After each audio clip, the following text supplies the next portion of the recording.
Olá, família, tudo bem? Eu sou o Babá Borô e estamos aqui em mais um episódio do Afropod, o seu podcast de africanidades. E hoje, com essa personalidade do Distrito Federal, aonde nós estamos trazendo uma mulher que traz na sua veia a atividade social, traz a possibilidade de trazer o coletivo de mulheres batuqueiras de Planaltina, Distrito Federal, e também é assessora parlamentar e representante nacional do MTST. Estamos aqui com Maria Zezé. Muito obrigado pela presença, Maria, estar aqui conosco.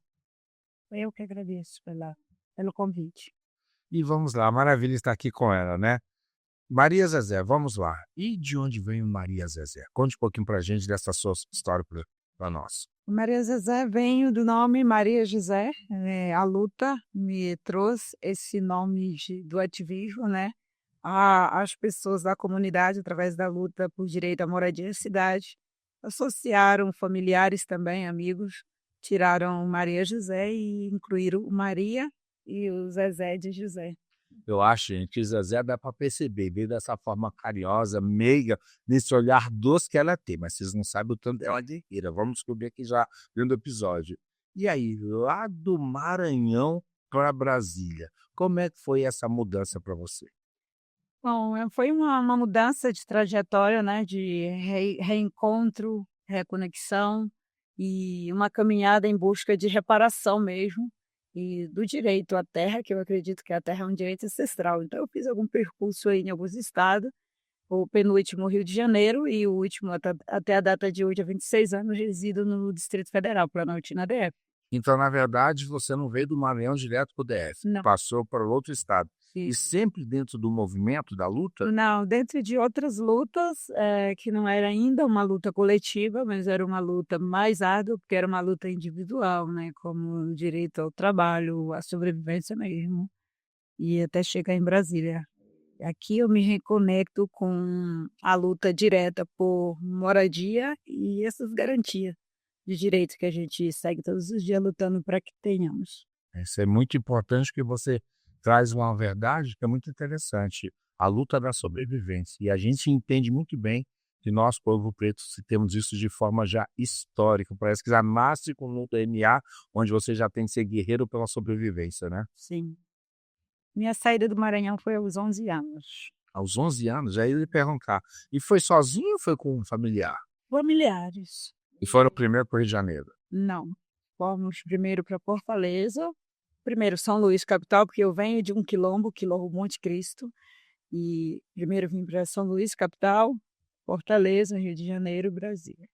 Nossa, que legal. E aí a família veio junto também para Brasília com você? Hum. Ou do Rio para cá, para Brasília, você já veio sozinho? Vim sozinha do Rio para Brasília e depois que eu estava em Brasília, já minimamente estabilizada, eu trouxe alguns irmãos e hoje tenho vários irmãos aqui que também têm sua moradia, outros ainda seguem nessa caminhada.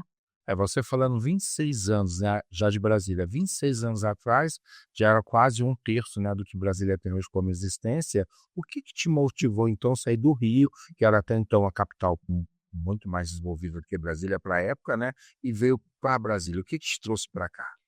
Bom, Baba, eu acredito que é exatamente isso, eu vim trazida, não é? Então, eu falar um pouco, né, eu ainda quando morava no Maranhão, ainda criança, eu sonhava com Brasília sem conhecer, né? E aí, morando no Rio, um dia eu vim para Brasília para passar as férias de 30 dias, com um irmão que já morava aqui.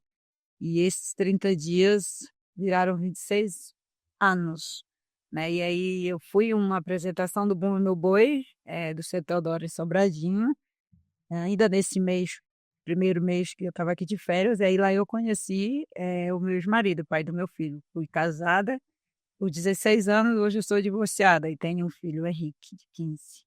E aí desse casamento ficou minha permanência em Brasília. Em 2010, eu ingresso na luta por moradia dentro de Planaltina. E aí, quando você veio para cá, você já veio direto para Planaltina, como se é satélite? Sim, sempre. Então já abarcou Planaltina Sempre. com o coração em tudo, né? E como você falou que começa essa luta sua pelo coletivo, que é uma identidade muito forte, gente, que Maria Zezé tem. É uma mulher negra que está embrenhada com várias atuações, porque a gente entende que ela tem, dentro da questão do alimento, a luta do batuque, a resistência e sim, do amor, o carinho à política. E de onde nasce tudo isso? Como que isso surgiu para você? Isso, como eu falei no início, é algo que eu já trago de berço, né, porque os que me antecederam ali já faziam alguns percursos com bem mais luta, né, e aí eu acredito que os que vêm depois seguem com esse caminho, nessa missão, porque é um caminho que já foi aberto pelos que antecederam.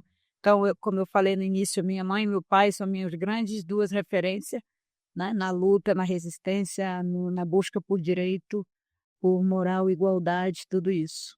Então você já traz essa militância no sangue, E né? no sangue, porque de criança ainda, cuidava de mais 4 irmãs mais nova, porque tinha missão, a mãe saía e dizia: "Tem que tomar conta", e já dava, regras, encaminhamentos, missões para os mais novos fazer, então ali já tinha uma liderança também. Ou seja, a mulher quando nasce com essa missão ou com esse propósito, já traz dentro da própria família essa questão de ser uma líder. E isso te formatou para a forma como você atua hoje dentro de todas as frentes que você traz? Sim, sim. Maravilha. Nesse sentido, como é que você entende, a questão de você trazer os caminhos que se cruzam entre a política e a espiritualidade? Como é que isso nasceu para você? A a política, ela é algo essencial nesse Brasil, que a gente luta todos os dias para construir, porque sem a política a gente infelizmente não consegue, né, ter as nossas pautas concretas ali, né, que a gente tanto luta para que elas sejam concretizadas ali, efetivamente, esses direitos. Então, a ancestralidade é algo que me fortalece muito para seguir nesse caminho da política, porque é um caminho muito árduo, né, no caminho da luta, no caminho da retomada. Então eu acredito muito em uma força maior que ela sai dessa força humana. Eu acredito que uma mulher, um homem, uma pessoa, quando ela tem essa força, não parte apenas do corpo físico, né. Então eu acredito muito nessa fé, nessa ancestralidade que me foi ensinada e passada desde criança, desde berço. Então a espiritualidade sempre foi latente desde o berço para Desde você. berço. Eu venho de um quilombo, nascida de parteira, onde, a parteira era a madrinha de todos ali, ensinavam, né, a macumba das plantas, da cura, fazer o bem sem olhar a quem, e nunca cobrar para fazer o bem, e que o bem um dia volta e que tudo que a gente emana, isso volta para gente. Maravilha. E agora, já que você destacou bem essa história do Quilombo, como foi até os 11 anos no Quilombo? Que memória gostosa e às vezes até de ensinamento você tem dessa época, que você possa estar aqui compartilhando conosco? Você é 11 anos de idade, né? Sim, mas essas memórias elas são vivas como estivesse vivendo hoje, até porque eu saí do quilombo e o quilombo não saiu de mim, eu sigo conectada com esse quilombo, eu tenho famílias lá, eu tenho irmãs, né, tenho parentes lá, então todos os dias ali eu estou conectada, né, então nunca devemos esquecer de onde viemos, né, e de quem descendemos, porque quando a gente esquece, às vezes é necessário fazer um percurso e voltar. E se precisar voltar, esses caminhos têm que estar aberto. Eu tenho ótimas memórias, uma das que me marca muito é o meu pai, né, o meu pai nesse território que eu venho, ele não era conhecido por endereço de casa, por número da casa, mas sim pela pessoa dele, pela palavra dele, pelo caráter dele, assim como a minha mãe. É uma das coisas que isso vai para a vida, e eu passo isso para o meu filho. E como que era com essa curandeira que era parteira, que era uma mestra, né? Sim. Uma grande tutora e ensinadora desses conhecimentos da natureza. Como era você, enquanto criança, estar aprendendo esses saberes? Como é que era isso? Olha,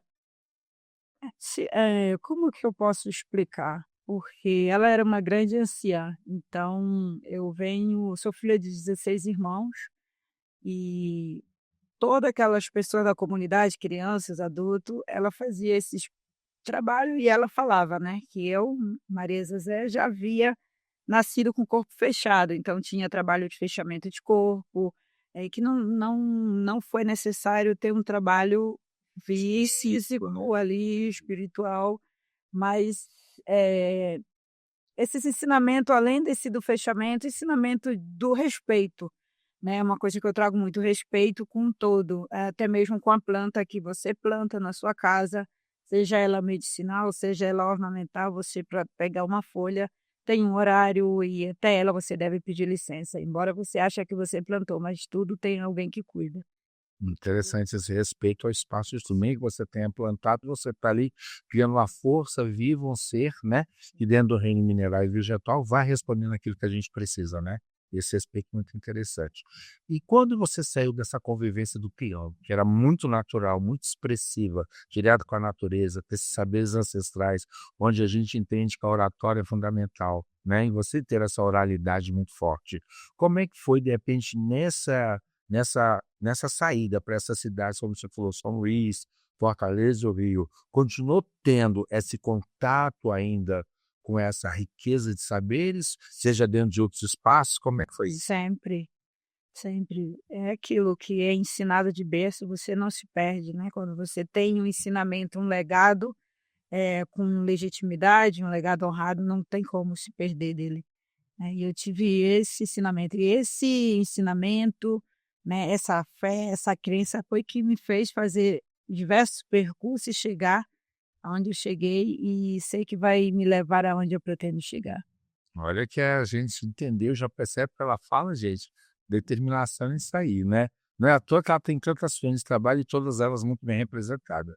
Mas em Brasília, dentro de Planaltina, teve algum fato marcante que te levou para este coletivo? Já que você falou que no primeiro momento essa questão, né, coletiva é pessoal da luta da sobrevivência, de conseguir espaços, de você se colocar, se formar dentro de uma sociedade que a gente sabe como é que se forma, né, com educação, com trabalho, com tudo que a gente precisa, com a luta de você se viabilizar. Como é que foi chegar em Brasília e, de repente, se teve algum fato marcante quando você falou: "Agora eu quero me entregar para o meu coletivo"? Bom, eu trabalhava assim que cheguei em Brasília, eu trabalhei por vários anos de carteira fechada, eu sou esteticista, trabalhava numa clínica de estética, depois eu com mais 2 pessoas, nós montamos um salão, eu trabalhava para mim mesma, e aí um belo dia uma irmã minha mais nova me liga e falou o seguinte: "Está tendo uma invasão", na época como era chamado uma invasão, eu morava em uma casa de aluguel, mas não era uma casa minha, e eu atendia minhas clientes, já era o meu trabalho, saí, fui até Planaltina, e aí quando cheguei nesse espaço que estava tendo essa ocupação, que na época chamada invasão, havia acontecido uma remoção, as pessoas tinham acabado de ser demolidas ali, tinha mais ou menos uma semana. E aí eu não entendia o que estava acontecendo, ali parei, comecei a perguntar, tinha um senhor que era responsável na época, e me explicou o que estava acontecendo. Eu falei: "Ah, eu quero ficar nisso aqui, eu quero participar", mas até então eu achava que era uma luta individual, que era você chegar, entrar e cada um por si. E assim eu ingressei ali, só que a partir daquele dia, todos os dias estava o Estado lá, fazendo demolição, com muita truculência, sem nenhum comunicado. Então eu fiquei ali por 3 meses naquela, né, naquela demanda ali junto com o estado de reintegração, com algumas famílias ali, tudo muito desorganizado. E aí um belo dia, eh, como eu falei, né, a gente não caminha sozinho, você quando você não se perde de onde você vem, escuta. Você escuta chamado, você escuta direcionamento, né, e aí uma grande derrubada que teve, a minha casa nessa ocupação, ela foi feita de adobe, de taipa. Não sei como. Você então, ó, criou uma casa nessa ocupação também Sim, para lutar por essa certo. uma casa de taipa e ainda não era o MTST, era somente nós, por nós. Era uma associação que estava sendo fundada ali pelas Pessoas oriundas ali que não tinha nenhuma organicidade ali por trás, nem como lutar coletivamente. E aí depois dessa grande derrubada, veio essa direção, eu chamei todo mundo e falei: "Vamos fazer um grupo e vamos saber quem são os donos dessa terra, se eles têm interesse de vender, de parcelar, de como fazer para que as famílias não sofram mais". E aí fizemos um grupo para ir para a administração de Planaltina, um para o conselho tutelar, porque tinha criança, e isso eu não tinha a menor formação acadêmica nem social de luta coletiva. algo que vinha e eu comecei a falar. E uma do plano piloto para vir até a Tercap. E aí, nessa comissão de vir para o Terracap, eu fiquei nessa de vir, 20 de agosto de 2010. E aí, quando a gente chega no centro, em frente ao Buritis, estava um mar vermelho de gente. Era a jornada de luta nacional do MTST e do MST. E aí a gente nem conseguiu chegar até a Terracap e começamos a perguntar o que estava acontecendo, explicaram para gente o que era esse movimento, né? E aí marcou-se uma conversa, foram 2 coordenadores depois de 8 dias lá explicar o que era o movimento. E ele explicou: "Olha, é necessário que seja eleita uma pessoa dentro desse assentamento para representar os moradores", né. E aí fomos para a assembleia, eu e mais outras 3 pessoas. Então o meu ingresso dentro da luta por moradia não foi eu levantando e dizendo: "Eu quero ser militante", foi votação da comunidade. Então, no momento, as pessoas já falavam: "A Negona, a Zezé", e aí mas eu vou fazer o quê? Porque, assim, chegava a polícia para tirar a luz, a água: "Zezé, a polícia chegou", mas o que que eu vou fazer? Estamos Vocês já defendendo, né, a causa. Sim, e aí foi assim, então, no primeiro momento fui eleita para a coordenação regional, no segundo momento, depois, né, de um tempo, a estadual e por fim a nacional, todas em votação na comunidade, junto com outras pessoas. Maravilha. Aí você vai se legitimando e ganhando esses espaços de representatividade, né. A partir desse momento não parou, né. Não. Aí não parou e a gente vê dentro da sua trajetória, dentro do seu perfil, que isso é um fator muito forte, até pela própria fala que você coloca. E nesse período você falou, não tinha organização, você não tinha uma visão acadêmica e tal, e você muito inspirada, né, pelo que você falou aí, sempre uma inspiração. Por isso que política e espiritualidade para você são 2 coisas que se permeiam com muita facilidade, né? E nesse momento, onde que surge essa ideia de eu preciso buscar outros ares, outros saberes, outros territórios, para que a gente abra a porta para que a gente tenha essa voz de escuta? Como que começa isso, você articular aí com a Câmara, com outros poderes públicos instituídos? Sim, essas articulações elas surgem a partir das lutas, porque a luta por moradia é a luta por direito à cidade, de ocupar, de ter, acessos aos equipamentos públicos, né, de fato buscar ali o artigo 5º, o artigo 6º da Constituição. Então essa ligação da política é um momento que, quando a gente está nesse campo de batalha lutando por direito ao território, à terra, os de verdade da política reconhecem e chegam.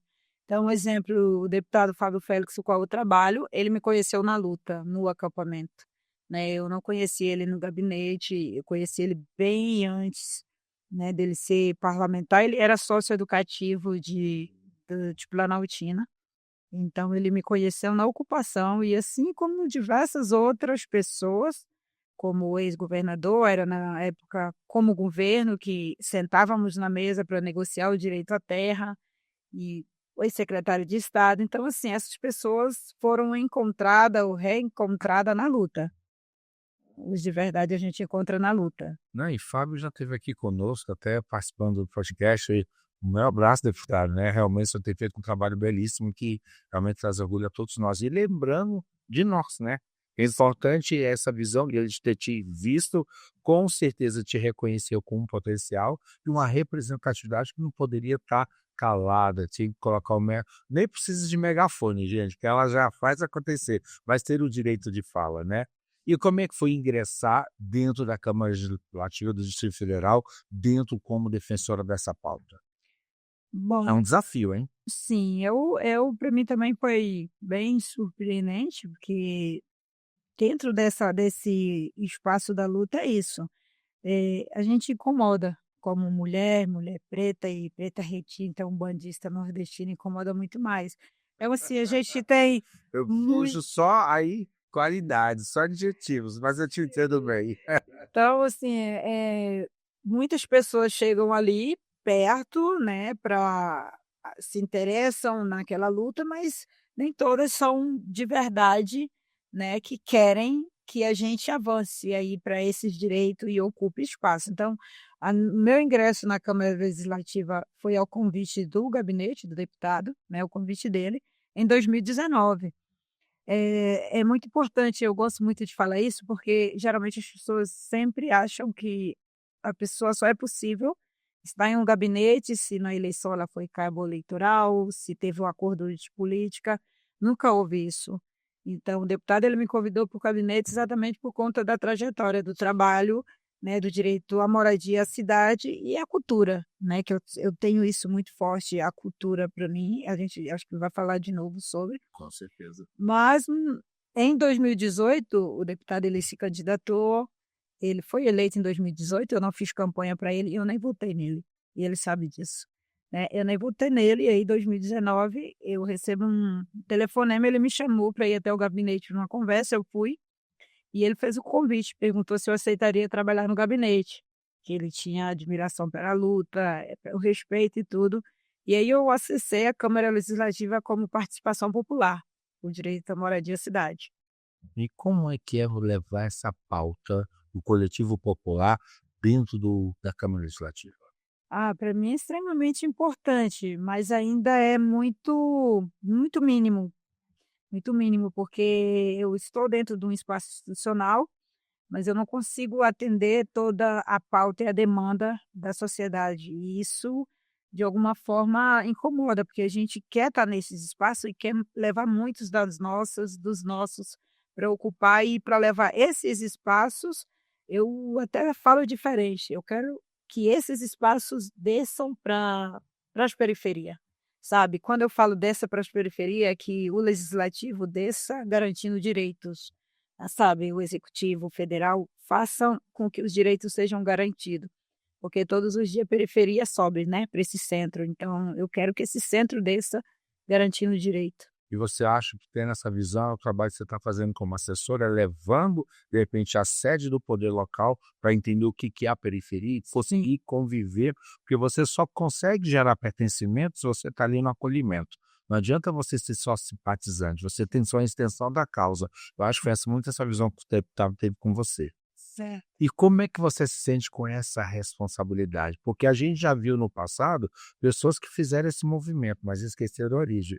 E você falou tão bem, até uma das premissas da nossa filosofia, que o rio que esquece a origem, ele seca. E a gente vê que isso é uma preocupação muito grande que você tem, de quanto o rio não secar e conseguir trazer o quê? A matar a sede de todos nós. E como é que você vê isso? Bom, volto novamente aos ensinamentos que me precederam, nunca deixar que a cabeça pense de acordo com as terras que pise, né.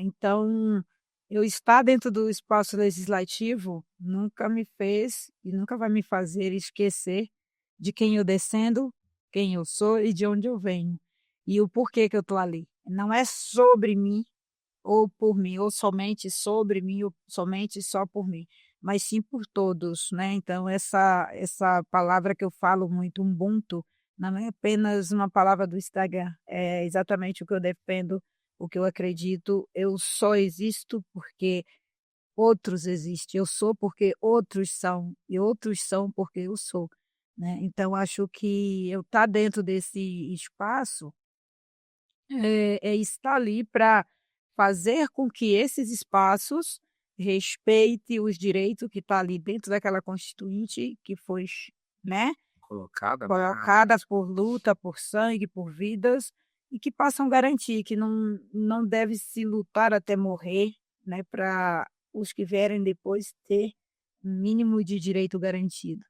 Então, essa é o que eu acredito que é o meu espaço ali nesse legislativo, é isso. Falando agora no dia último, 11 de novembro, né, mais uma vez o centro, alguns poderes, né, executivo, legislativo, estavam em Planaltina, na periferia, ao nosso convite, porque teve mais um coletivo lançado na periferia, é o coletivo Reggae da Liberdade. Então isso também é algo, uma cultura também nossa trazida e queremos muito enraizar isso aqui no Distrito Federal, né, fazer com que todos esses ensinamentos contribua para que hoje a capital, como eu classifico, a capital da desigualdade social possa amanhã ser uma capital de igualdade social. Isso é muito forte, que a sua fala até vem bem dentro do que a gente destaca como legado, né? Que você trazer um legado é muito mais do que simplesmente você ser uma ponte. É você conseguir viver o que você é, independente do local e do território que você esteja, mas expandir o território de onde você traz na pele e na origem daquilo que é o seu propósito. E você também traz isso de forma muito eloquente, que a gente vê até acompanhando sua trajetória, também na cultura. E de onde vem essa paixão por essa cultura negra linda, envolvido com a música e com esse pertencimento que a gente tanto ama? Novamente volto nos meus antecessores, né, então eu venho de uma mulher que era umbandista, sou filha, afilhada, né, de uma anciã de dentro do quilombo, então nos foi ensinado ali desde de criança, a gente era levado para os terreiros, como é falado, né, então os toques dos tambores de mina, as cabaça, todos os instrumentos. Então isso a gente aprende de berço também, e esses ensinamentos não tem como, quando eles é passado com muita legitimidade, como um legado, de um legado não tem como se perder deles. E eu trago isso muito forte, assim, para mim. O que me move, o que me sustenta diante dessa luta árdua, eh, com o Estado, é a ancestralidade, é a música, é a dança. Não, e é muito forte, que a gente entende que a música, se é produzir som, entrar em movimento. E entrar em movimento, gente, é fazer acontecer. É exatamente o que você tem buscado. E me conta um pouquinho, que gente, eu fui convidado por ela, que eu estava em outra missão fora de Brasília, mas eu queria ter estado lá. Como é que foi esse evento cultural do reggae, lançado por você dentro de Planaltina? Sucesso, sucesso. Foi sucesso, vai ser sucesso e eu convido, né, com muita honra o Baba, com todo o seu estúdio aí para nas próximas aí podemos estar juntos. Foi um sucesso e, assim, muita gente procurando, muito reposte do Maranhão, muitas pessoas muito feliz, porque tá vendo, Brasília, eu caminho aí, eu vejo muitas pautas da cultura, mas eu nunca vi, alguém levando, defendendo o reggae, né. Então o reggae também tem essa, uma forma que eles criminalizam, né, porque, o reggae é quem é maconheiro, eles têm isso e não é verdade. Então o reggae também tem toda uma questão espiritual, ancestral, cultural. Muito amor, né? Isso, Você pega a luta, as letras são sempre clamores muito fortes, né? Daquilo, um povo que é oprimido, às vezes com espaço para nada, buscando dignidade, né? É daí que surge a questão de você criar terrenos ou territórios de dignidade dentro dos centros urbanos. sim. Então, nós já temos alguns espaços coletivos que conseguimos através da luta por direito à moradia, como uma cozinha solidária em Planaltina, é um terreno consolidado que já funciona há 5 anos. A gente tem um projeto de servir alimentação 100% gratuita para a comunidade de Nova Petrópolis. Como é que funciona isso? Me conta. A cozinha solidária, ela surge a partir das lutas por moradia, nas ocupações. Porque nas nossas ocupações, o primeiro ponto que a gente monta quando a gente ocupa é uma cozinha, né? Porque o que que a gente entende? A cozinha é onde tem a farmácia, e essa farmácia eu classifico que tem um antídoto, que precisa estar lá todo dia para medicar as pessoas, os seres humanos, que é a comida, né, eu classifico a comida como um medicamento, um antídoto que todo dia vai medicar uma pessoa que tem uma doença pré-existente. Essa doença não tem cura, ela quer alívio, o alívio é a alimentação, né, e aí quando você alivia, a dor da fome com a alimentação, as pessoas têm mais ânimos de caminhar, de falar, de lutar, de pensar, né, porque ninguém consegue nem se manter de pé quando está com fome, não consegue pensar, não consegue raciocinar, né, Não não con produz nada. nada. Então as cozinhas solidárias surgem daí. Então eu coordenei uma ocupação 8 ocupações em Planaltina, dessas 8, uma ocupação que foi bem marcante. Ocupamos um espaço público por 2 anos e 7 meses, foi um albergue feito em 2014, né, e aí nesse albergue a gente ficou também tocando com essa cozinha. Então, tinha uns espaços que a gente montava ali, tinha atividade, todo mundo cozinhava e se alimentava. E aí nas nossas negociações, dentro do direito à terra, o território com o governo, foi estabelecido que o espaço coletivo tinha que ser garantido. E aí a gente conseguiu, né, não sei nem se pode, mas assim, é um ex-governador, mas que eu tenho um grande respeito, né, que é o ex-governador Hollenberg, Claro, porque eu entendo que, mas ele garantiu, Zezé, o que é um direito ao território, à terra, tudo bem, mas ele foi um dos poucos que garantiram esse direito. Então devia todos que se elegem como governo, eles se elegem para isso, para fazer essa partilha desse território, dessa terra, essa garantia. E ele foi um dos únicos, diante de 16 anos de luta, que fez com que o direito à moradia, ao território fosse garantido, respeitou minimamente a Constituição. E nós de Planaltina também temos esse respeito por ele, mais uma vez voltando aos antecessores. Gratidão não prescreve e a gente tem gratidão. É verdade, Porque- gratidão não prescreve. Adorei essa fala, muito interessante. Até porque cria o elo que a gente vem dentro da nossa ancestralidade, onde a raiz, que é eterna, ela se justifica por isso, né? Sim. E aí, como é que é ter acesso a essa cozinha? Como é que as pessoas têm acesso? Como é que se divulga? Como é que você faz para movimentar isso? Buscar alimento, ganha doação, ter uma intervenção do governo, iniciativa privada? Como é que vocês movimentam? Isso deve dar trabalho, hein? Muito. Então, a partir do momento que a gente consegue garantir esse direito ao território para manter ali uma cozinha, dentro dessa ocupação, nós tínhamos 2 espaços coletivos, a cozinha coletiva e a escolinha. A Escolinha Maria da Penha, porque o nome das nossas ocupações também são escolhidas em assembleia, sempre tudo muito coletivo. Então, foi garantido esse terreno para a escolinha e para a cozinha. E aí vem o momento da pandemia. Acabou a ocupação, cada família foi para suas moradia e a gente estava com o espaço da cozinha construindo. E aí veio o momento da pandemia. E aí, coletivamente, o movimento pensa nas cozinhas solidárias, porque os estados que já tinham. Então, Planaltina foi a segunda cozinha solidária. Hoje são 36 nos estados e aqui no Distrito Federal 2, mas a de Planaltina foi a segunda cozinha. Essa é uma ação dentro do movimento. Sim, que surge a partir das lutas, né? Então, essa cozinha de Planaltina ela foi a segunda a ser inaugurada e ela é uma cozinha diferenciada porque ela é uma cozinha de adobe. É uma cozinha de bioconstrução. E também você está convidado para conhecer. Olha que legal. Então, Com certeza, iremos lá registrar. Gente, eu tenho recebido assim amigos, né, colegas que vêm aqui fazer essa roda de conversa, com esse bate-papo, e me convidando para várias coisas inusitadas. Já comecei tive aqui uma entrevista com a transista que essa semana, 15 dias atrás, me permitiu fazer trança.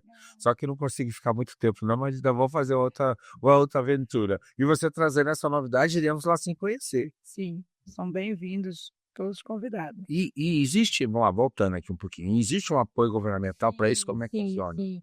E aí, a partir, né, daí, de muitas lutas também, as cozinhas solidárias, antes elas funcionavam com a vaquinha, com apoio, a ação da cidadania, um parceiro, era e é até a data de hoje um parceiro muito direto, na cozinha de Planaltina, com a cesta básica, né, ali seco, mas aí, diante de tanta luta, pós a reeleição do presidente, as cozinhas solidárias se tornaram política pública. Então, hoje tem o MDS, né? E aí consegue, a nacional consegue fazer essa organicidade entre os estados para manter essas cozinhas. Então, com compras de insumos, de equipamentos e ainda doações também. A gente recebe doações de alguns parceiros do MST. E as pessoas que trabalham dentro desse espaço, elas são da coletividade ou de fora? Como é que é São isso? da comunidade, são mulheres mães solo, contempladas, que já garantiram o direito à moradia, elas trabalham na cozinha e recebem uma ajuda de custo também. Que maravilha. E quem que pode usufruir dessa maravilha gastronômica que eu vou lá? Eu quero já perceber. Todos que têm fome, né? O projeto é distribuir na comunidade, mas sempre que chega alguém tem comida, vão se alimentar. E quando a gente faz evento, esse número de alimento ele aumenta a quantidade. Então, a gente sempre comemora aniversário da cozinha, ou atividade. Então, a gente gosta muito de festa, a gente gosta muito de dança, de movimento que move o corpo. Não, e é a forma de celebrar, a alegria é fundamental, né? E são quantas refeições ali? O projeto é entregar 100 por dia, podendo ser mais, mas o projeto é 100. É mais o quê? Almoço e janta? Somente almoço. Funciona de terça a sábado. E não, Sensacional. e não funciona domingo e segunda, de 8 às 14. Nossa, muito legal, interessantíssimo. E aí, como é que foi quando você viu isso instituído? Que alegria que não foi, hein?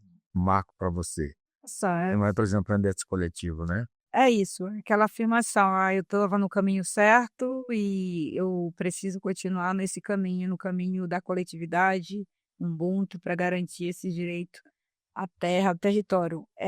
É uma lástima, porque é muito árduo, é muito demorado, porque não deveria ser.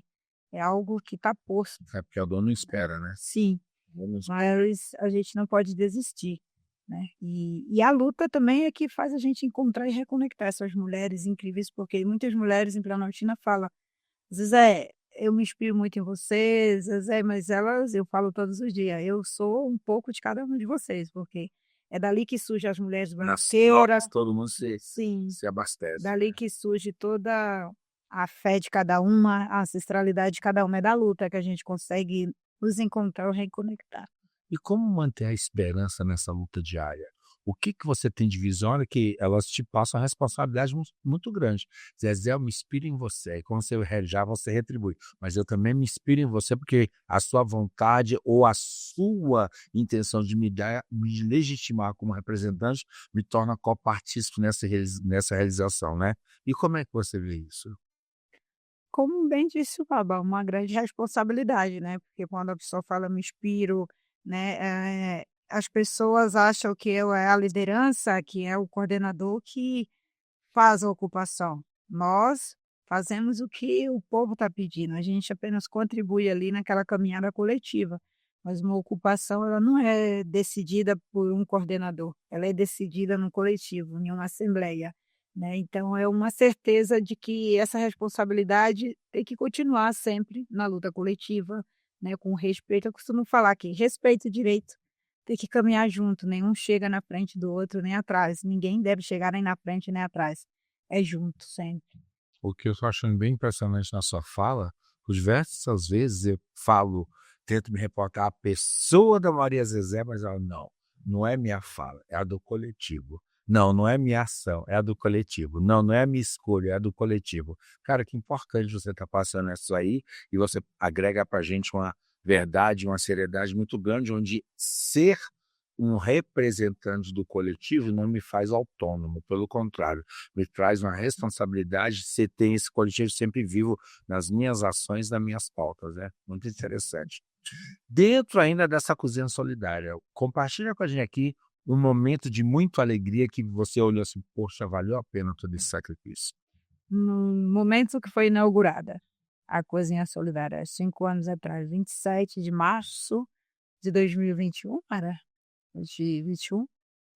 É isso, 5 anos atrás. Que 21, março de 2021. E como é que foi esse dia? Ah, esse dia foi histórico, assim, porque politicamente tinha diversas pessoas que contribuíram nessa caminhada da luta, a comunidade, né, vendo ali muitas pessoas nos primeiros meses dessa cozinha, deu medo, assim.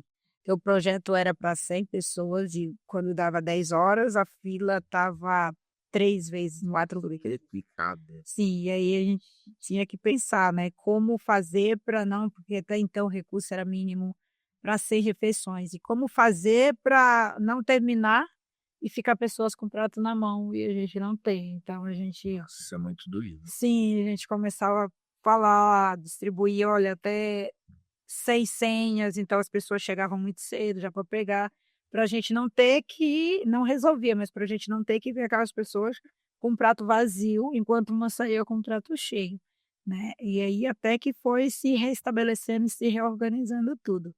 Mas a minha grande alegria é isso, é ver as pessoas poderem ter moradia, ter no mínimo essas 3 básicas: alimentação, que a própria Constituição fala, garantida. Eu sei que nós brasileiros que corre muito, a gente não consegue realmente comer 3 vezes por dia, mas uma já sustenta. Já dá um, como fala, já dá uma sustância e equilíbrio e vamos embora para outra. E a cozinha, assim, para mim foi algo que demorou muito para a gente avançar na entrega dos espaços para moradia, porque era algo que o governo não entendia como ele garantia esse direito à terra se não tivesse no nome de uma pessoa específica ali, né? Porque até então eles nunca haviam feito isso antes, né? Então, muitas das vezes confunde, pode ser uma especulação, pode ser para uso pessoal, algo do tipo. Então, o que eu brigava muito por esse espaço era que, nas ocupações, no momento que a gente estava no processo de reintegração, o que mais me doía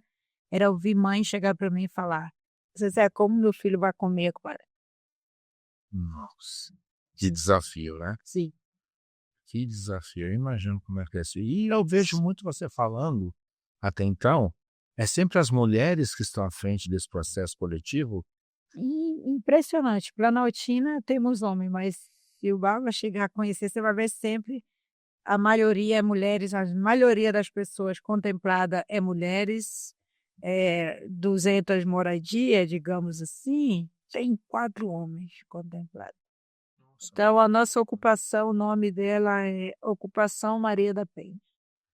E por que o Maria da Penha? A alusão realmente à lei? Se resguarda a resistência Sim. do feminino? Como eu falei no início, nossas ocupações já tive várias, a Quilombo de Anastácia, né, a Maria da Penha por 2 vezes, no primeiro momento que ocupamos o terreno, ela era Ocupação Maria da Penha, o segundo ela passa a ser Maria da Penha Resiste. Como que surge esse nome? Em assembleia, é pensado entre a coordenação, né, quando eu falo coordenação é eu e o local. E aí é pensado esses nomes é levado para a assembleia ali e as pessoas decidem, né, qual o nome ali. E aí o nome escolhido foi Ocupação Maria da Penha Resiste. Esse nome foi de fato, trazendo mesmo a realidade da segurança à vida da mulher, porque muitas mulheres que chegam na ocupação são mulheres que já foram vítimas, né, de agressões, né, de todas as formas de agressões, né, e que elas passam ainda a seguir diversas outras agressões por parte do Estado nas ocupações. Porque é assim, já indo, né, para o bem direto, o Estado está sempre querendo combater as opressões, as agressões contra as mulheres, mas eles praticam isso constantemente, principalmente nas ocupações. Uma vez que eles chegam lá para fazer a demolição, para tirar as casas, né, que tratam mal, que tratam com truculência, com agressão verbal e física, eles também. Então, o nome Ocupação Maria da Penha surge daí, falando sobre o direito da lei Maria da Penha, né, e dentro das ocupações que eu coordeno, eu não aceito. Eu falo isso em assembleia, agressão contra a mulher, criança, e nenhuma forma de agressão. Nem esse de violência é válido, né? Independente da Isso legitimação, foi debatido em nenhuma forma de violência é válida, com certeza nesse sentido, né? E aí vem também a questão de ter o quê? O batuque, o tambor, a música, criando uma percussão feminina e planaltina. Como é que surgiu isso? surgir a partir da luta. A partir da luta, como a partir da luta? Nas manifestações de rua. Nós saíamos às ruas para reivindicar, para denunciar, né, a falta da moradia, da saúde, da educação, de todos esses direitos que eram negados em manifestações. E como que saíamos? Com batuque. Antes era um grupo grande de mulheres. Só mulheres. Sim, mas sempre muitas mulheres, minimamente homens. Batuqueiras, né?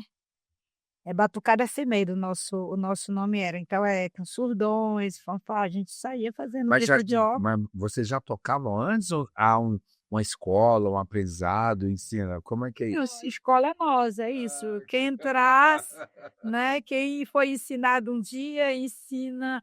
E aí é isso, a gente se ensina entre nós. Então, é isso. A Diomara é uma copeira que vem da luta. Ela se tornou uma das grandes amigas, mas eu conheci na luta, né? Na luta por território, um exemplo. Então, as outras mulheres, uma toca o instrumento, ela tem esse dom de dançar, essa de cantar, essa de organizar. A gente junta essas pessoas, a gente junta esses saberes, a gente junta esse conhecimento. Porque é isso, somos um Ubuntu. E aí a gente junta tudo e faz acontecer algo.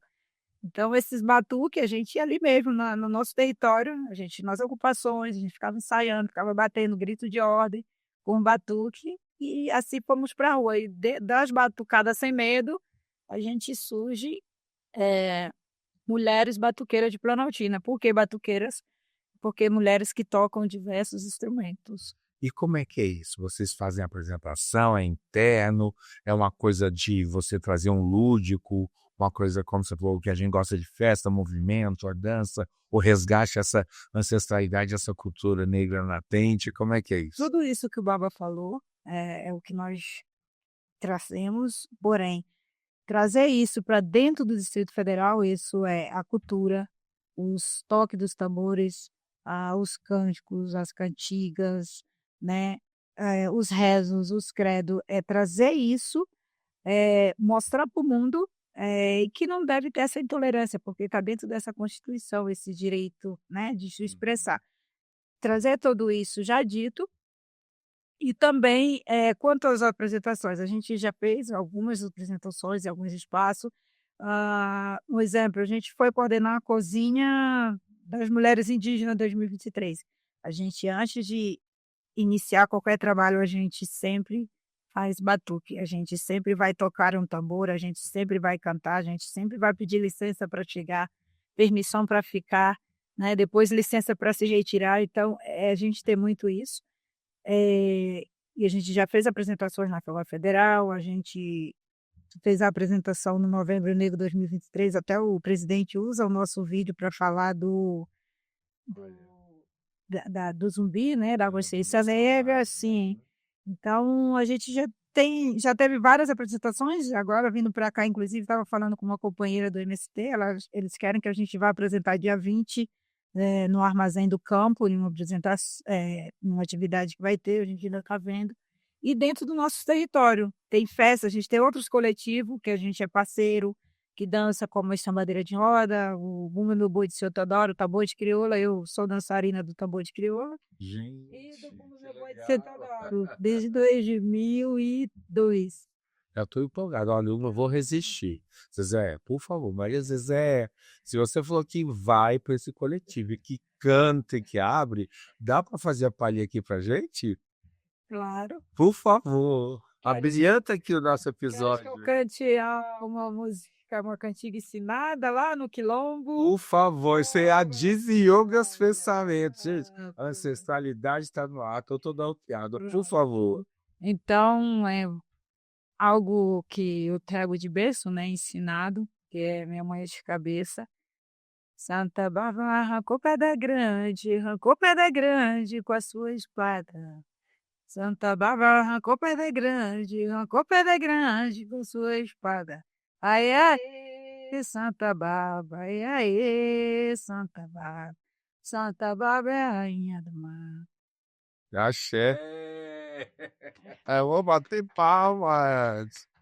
Que coisa linda. Trazida para cá, para a cidade, a gente pode trazer uma palhazinha das batuqueiras também, mas que são cantigas, e as nossas cantigas do nosso coletivo, é importante, que são cantigas que, e aí é o momento que eu vou falar eu, né, para todas nós, mas sou eu que crio elas chegam, eu vou lá e escrevo. Nossa, intuição na veia. Sim, então todas as nossas cantigas do nosso coletivo não é uma que a gente busca no YouTube, na internet, são Aquilo que representa vocês dentro do Axé. nada mesmo trazido ali.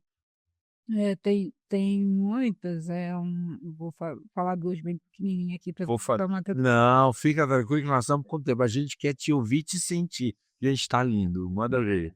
Nossas mulheres são muitas mulheres pretas, né? Então no meio de brancos são negras, no meio de negras são rainha, no meio de negras são branca, no meio de desculpa, no meio de branco são negras, no meio de negras são rainha, no meio de branco são negras, no meio de negras são rainha. No cordão é Teresa Légua e no salão é Terezinha. No cordão é Teresa Légua e no salão é Terezinha. E por fim elas são onça-tigre na mata, elas são tintureira no mar. Elas são onça-tigre na mata, elas são tintureira no mar. Elas são as batuqueiras vindas de Planaltina. Elas são as batuqueiras de Planaltina, Saravá. A Saravá, salve essa banda, salve todas as bandas, que coisa linda. Me emocionei aqui, que coisa fantástica. E por intuição, e outra coisa, é o marco do coletivo, né? Sim. Que essa música começa, as onças pintar suas batuqueiras de Planaltina. Já vi que são todas mulheres aguerridas, danadas. Que coisa boa, maravilha.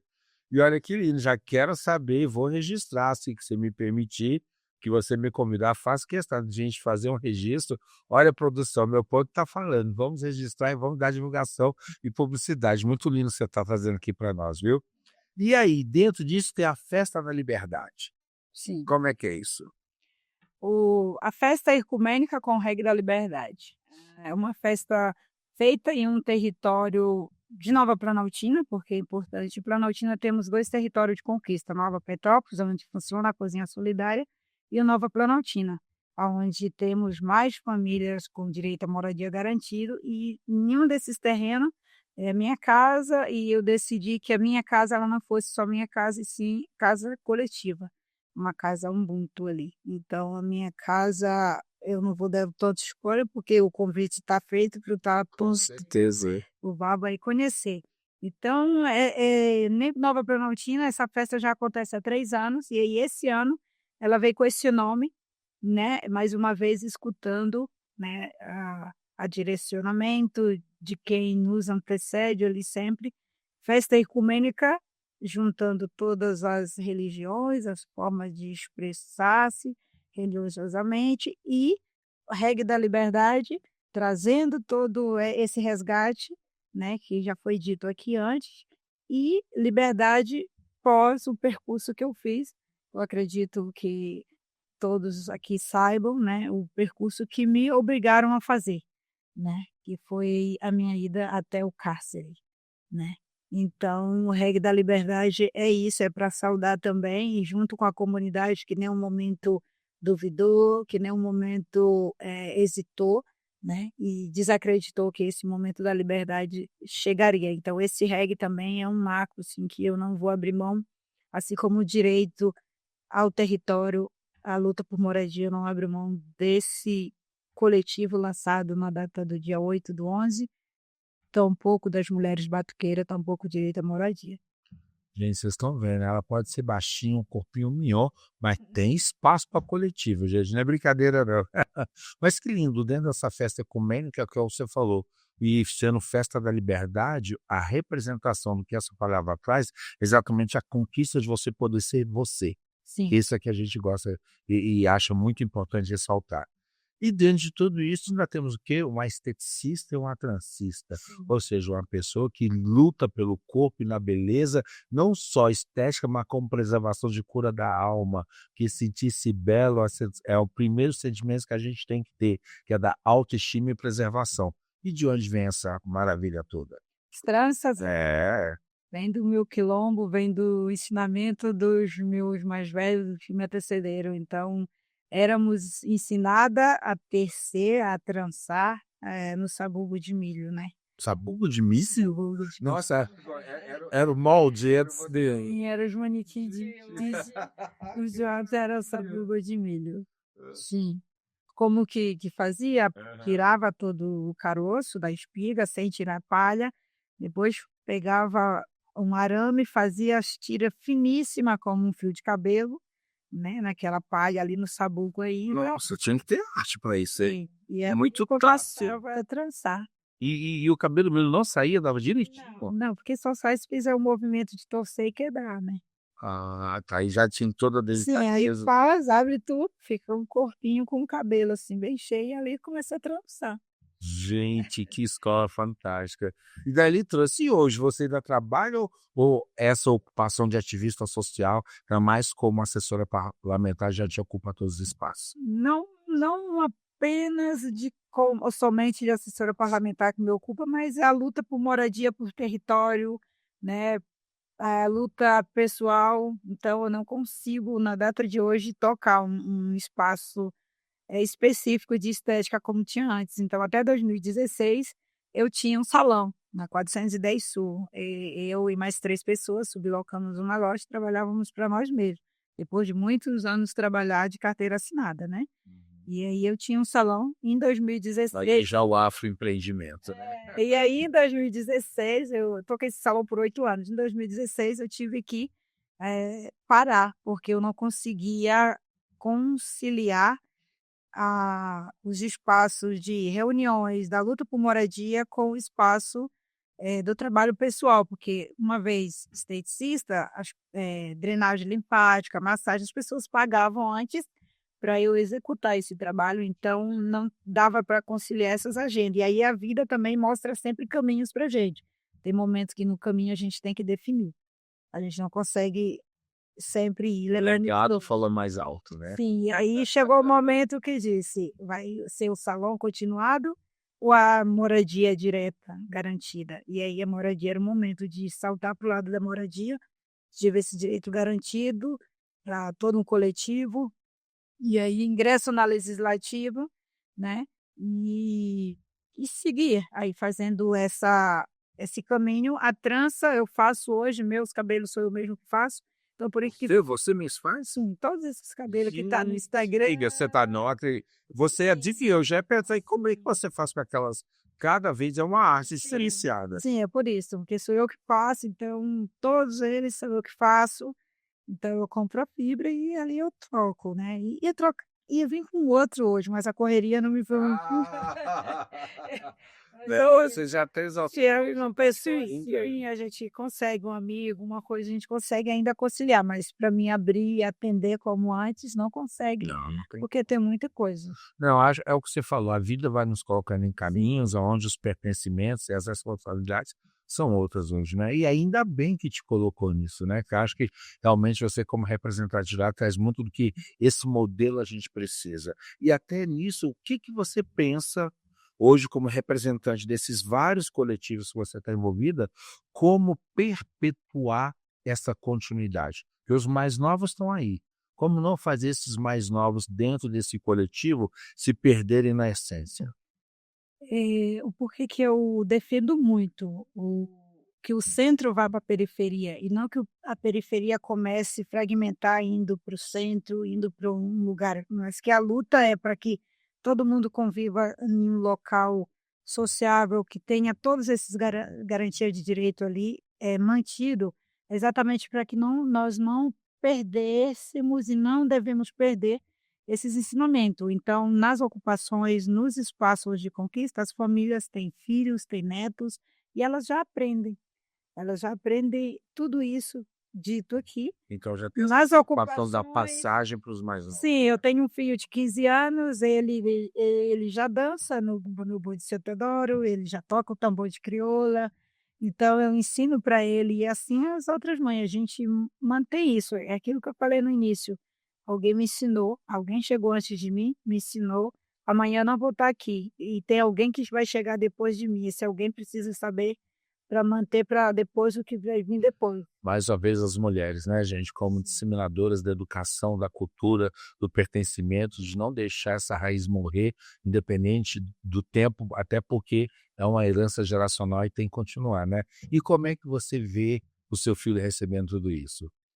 15 anos, né, a gente sabe que é uma idade aí, adolescente, não é fácil. Sim, é isso, tem que conversar e não dá para ir me pôr então, assim, é um ensinamento que já vem de pequenininho ensinando, né, ali a questão da fé, o respeito, tudo isso, mas para mim é gratificante, assim, de ver ele entendendo o que é esse ensinamento, a responsabilidade, ele entender, ele já entendeu que isso é um legado, eh, essa questão cultural, religiosa, né, do respeito, é um legado, e é um legado honrado, e esse legado ele precisa perpetuar, ele precisa continuar. É, porque eu acho o grande desafio é que você veio de um pertencimento onde você respirava isso, né, Sim. que era o quilômetro de onde você veio com 11 anos, então uma criança com 11 anos, pré-adolescente, já está com muita coisa incutida Sim. dentro da sua formação psicoemocional e fica talvez mais fácil de dar continuidade.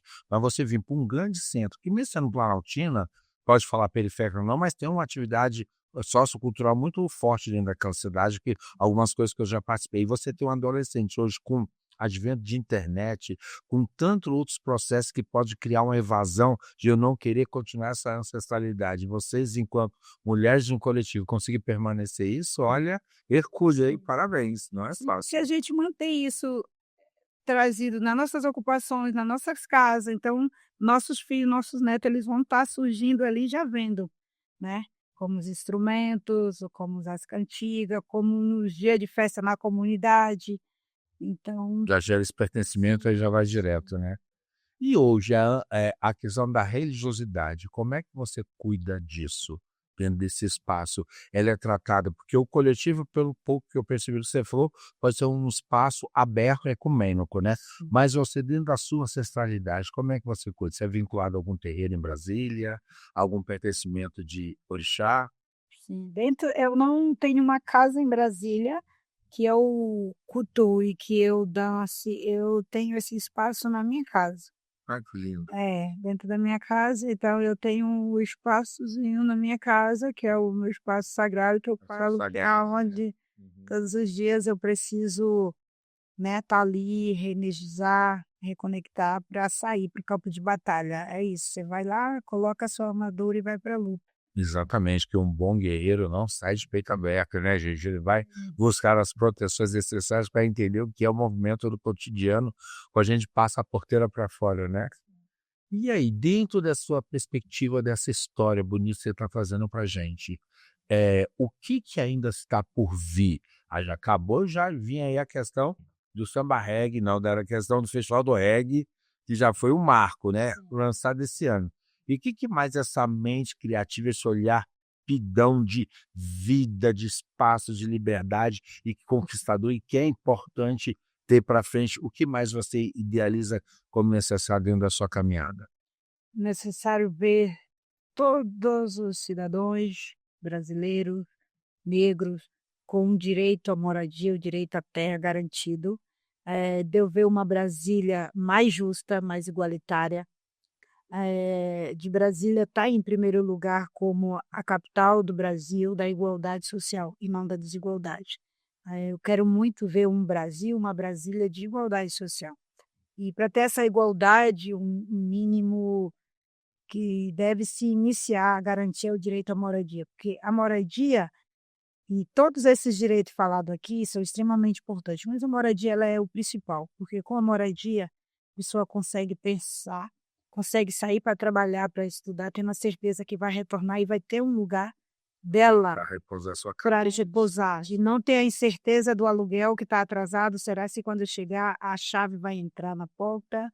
Então eu sonho muito para ter uma cidade, vários quilombos dentro da capital, e território. Então, assim, onde eu moro, eu me considero que eu moro em 1 quilômetro da Planaltina, porque lá a gente ainda senta na rua com os vizinhos, conversa, vai lá na casa do outro vizinho, vai lá, pega um pedaço de tomate, bom, Olha que as legal. crianças brincam entre elas, suja de barro, corre, então a gente não vê isso. E não tem mesmo. Então a gente mantém isso dentro de Planaltina. Até porque vocês vão pensar em grandes centros, a questão da violência, da segurança, né, a falta de espaço e oportunidades para todos coloca tudo muito em risco, né. Eu acho que você falando isso agora, eu já ia te fazer uma pergunta, mas você já me respondeu. Eu ia falar, o que significa para você levar o centro para a periferia e não a periferia para o centro? Para a periferia não se perder, não se extinguir. Existem valores que só lá na ponta você vai conseguir manter. Sim, porque existe 2 formas, a periferia todos os dias já está no centro. Todos os dias ela está no centro trazendo mais-valia, né. Ela sai todos os dias e vem construir riqueza no centro, e volta. Então assim, enquanto ela está vindo trazer mais-valia, os filhos dela estão jogados na periferia, jogado à sorte.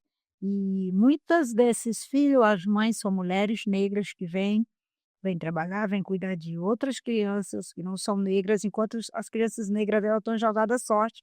E essas crianças negras que ela cuidam hoje, amanhã se torna o juiz que condena e que prende os filhos dela que estavam jogados, à sorte, sem moradia, sem alimentação, enquanto ela tentava trabalhar para sobreviver. E trazer a sua o sustento e às vezes preocupado em não ter a segurança de saber como os seus estão, né. Sim. E a educação, já você toca muito nisso, a gente vê que a sua fala é bem pertinente. E como é que isso é feito dentro desse coletivo? A preocupação com a educação para vocês? No sentido de abrir espaços. Para toda a comunidade, Isso. é o que eu falei no início, que brigamos com o governo diante da negociação de ter o espaço coletivo da escolinha. Nossas ocupações também, a gente tinha a escolinha coletiva Maria da Penha Resiste. Até essa escolinha a gente tinha parceiro da UNB, que ia lá, então tinha mulheres adultas analfabetas que estavam ali estudando. Então, quando veio o processo de reintegração, foi algo muito doloroso, assim, que foram, não era apenas moradia que ia ser tirada ali, mas era o sonho do aprender, do querer aprender a ler, escrever. Do porto seguro que te lança para os sonhos, né? Sim, e ali foi a partir dali também a necessidade de ter esses espaços e nas ocupações e em todos os espaços, sabe? O acesso à educação, o aprender. A gente vê que o movimento do coletivo, ele leva você a um tipo de olhar diferenciado para a humanidade, né? Quando você mantém a sua origem e o seu apreço a este legado. Podemos imaginar que mais para frente vem uma Maria Zezé com outros sonhos políticos? Bom, Eu não resisti, eu não resisti. Se então, sinta confortável para responder isso tudo bem. competente. Até a data de hoje, Baba, eu nunca me filiei em nenhum partido. Isso é algo que sempre é me perguntado muito, né? Nunca me filiei em nenhum partido político na história. E já tive vários convites, mas nunca quis me filiar. Então, esse ano, Aqui, agora fiquei curioso. então, é aquilo, né, que eu falo, né, a escuta, o momento. Em 2023, teve um evento onde chegou um baba para mim e falou: o seu momento é 2026. E aí eu falei: "Mas, né, 2026". E aí teve todo esse percurso que eu tive que fazer, voltar e voltar com mais honra ainda, né. E aí hoje eu falo: se eu tiver que me filiar, tem um partido que não é que me represente Porque não no precisa força. todo, Entendi. tá, mas se não tiver problema com o programa, né. Não, para mim não tem não. A gente está aqui para mostrar o que nós Sim, somos. então, assim, nunca me filiei porque não me senti, parte dos partidos que já haviam me convidado, porque eu sempre falei para as pessoas: para mim estar em um partido, eu não quero estar em um partido como número, sabe. Importante isso. Eu não quero estar como número, eu quero ir. Eu não quero ser degrau para ninguém subir. Eu quero ocupar porque tem um grupo, tem pessoas que acreditaram que é possível estar naquele espaço e sabe. Então eu tenho que estar ali para me ter autonomia de decisão, de construção, para todo o coletivo. Então essa foi uma das coisas que ainda não me fez me filiar. E só que de uns anos para cá eu observo muito, e aí tem um partido que se eu chegar a me filiar amanhã ou depois, ele tem uma pessoa que é uma referência para mim, que possa me fazer, o Fábio. Então é o PSOL. Então se eu chegar a me filiar no PSOL, e eu tô com esse pensamento aí esse ano aí, vamos ver. Maravilha. E até porque aquela história, existem pessoas representativas da nossa causa que falam coisas que são muito importantes. Uma coisa é você ter simpatizantes da tua causa. Sim. Outra coisa é você ter pessoas que entendem a sua dor. Isso faz todo o diferencial onde a gente busca esse pertencimento. E você fala de uma forma linda, me empolguei pela história, acho a seriedade, a propriedade, que não é só porque você está aqui no programa, gente. Eu já acompanho a Maria Zezé já de um bom tempo do Instagram e das pautas que ela traz e que tem um destaque muito forte em tudo o que a gente faz. E nesse sentido, então, tinha que perguntar, porque eu acho o seguinte: vem um futuro por aí. Não é possível que uma representatividade dessa queira ficar acanhada por outros espaços. E que a gente peça que você brilhe tanto quanto você tem brilhado até hoje. E que, como você falou, eu não escolho, eu sou escolhida, então que destino te traga novamente, te traga, não, te traga, te abarque em grandes movimentos daquilo que a gente precisa os nossos lá. Isso é muito importante, cada vez mais. Eu não quero só simpatizante, com respeito a todos, sempre me trataram muito bem, mas eu queria ter alguém meu lá e que eu falasse: "Ali eu me reconheço", Sim. porque é muito importante isso pra gente, né. Nesse sentido, Maria Zezé, quero fazer algumas perguntinhas aqui para a gente já estar quase caminhando para o encerramento do nosso bate-papo, está muito gostoso, mas essa eu vou chover no molhado, mas eu quero que você ressalte, tá? Vamos lá, o orixá que te guia. Isso. Gente, eu chovi no molhado, é claro que é o Iaíça, né? Eu só, porém também tenho também, ligações direto com matos, né, com as estradas também. E alguém também de minha mãe que segue, Légua Boa. Axé, axé, não tem vindo de onde você vem, cantando você cantou, é claro que o Codonha está aqui representado, não dá para deixar de estar, né.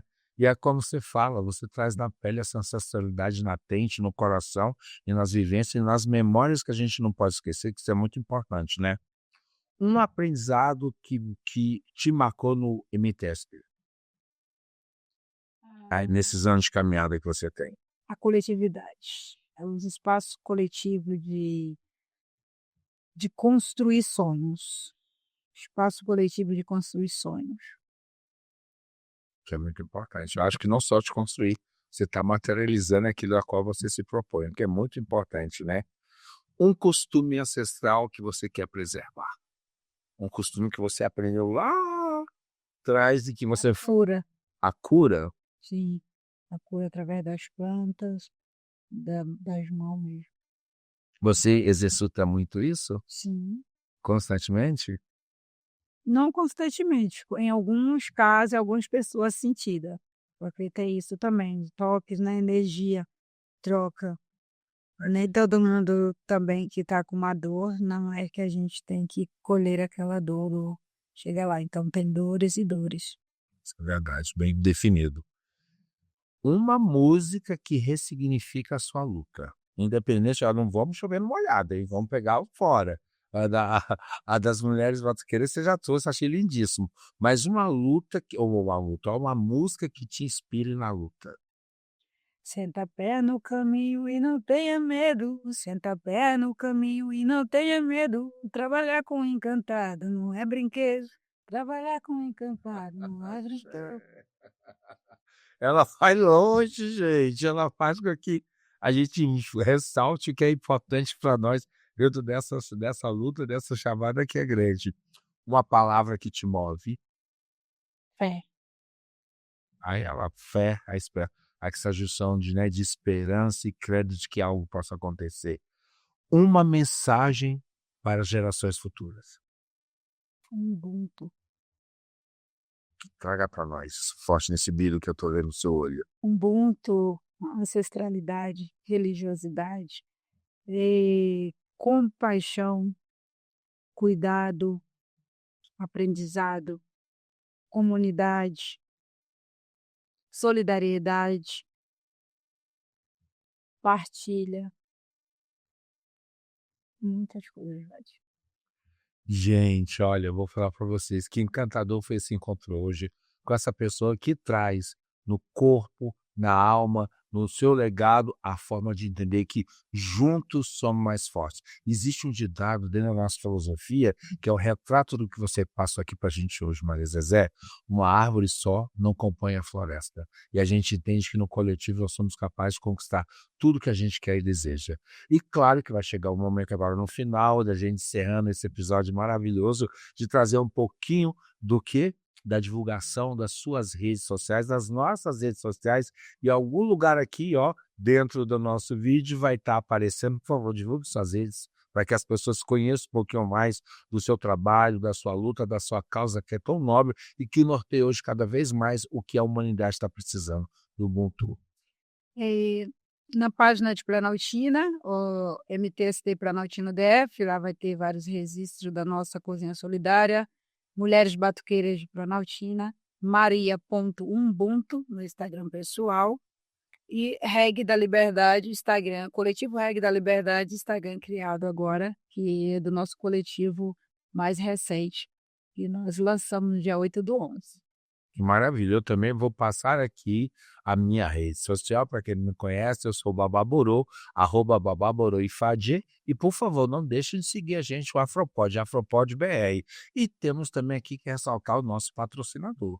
Aqui a gente tem um patrocinador que trouxe a África representada dentro do Planalto Central, que é a nossa Toque Africano. Vá lá e entenda o que é trazer um pouquinho da diversidade, da cor, da alegria que permeia todos nós na nossa origem formadora dessa sociedade brasileira. E, por favor, siga nas redes sociais, @toque.africano, e veja o que de bonito a gente tem para ressaltar, que faz parte do nosso Cerrado, do nosso Planalto Central. E claro, Zezé, com certeza a Toque Africano iria trazer um presente para você, com carinho, um mimo, um agrado, uma africanidade que vai te representar. Obrigada. Pode abrir, claro, com certeza, mostrar para nossa audiência. Muito obrigada, Toque Africano. muito obrigada. Vou abrir. Lógico, por favor, é um mimo, né? A Toca Africana sempre trazendo um pouquinho de amor, de carinho. E para essa guerreira, filha de Oriá, por que não dar um presente da Toca Africana, um carinho, um aconchego da Oxum, que te traga força, proteção, axé e prosperidade e tudo que você Muito precisa, obrigada. tá? Para vós sempre. Salvação, bênção, sempre. E, gente, olha, por favor, siga nas redes. Obrigado pela presença de todos. E, por favor, siga a Maria Zezé, siga as redes as quais o coletivo que ela apresenta. E até a próxima. Tchau!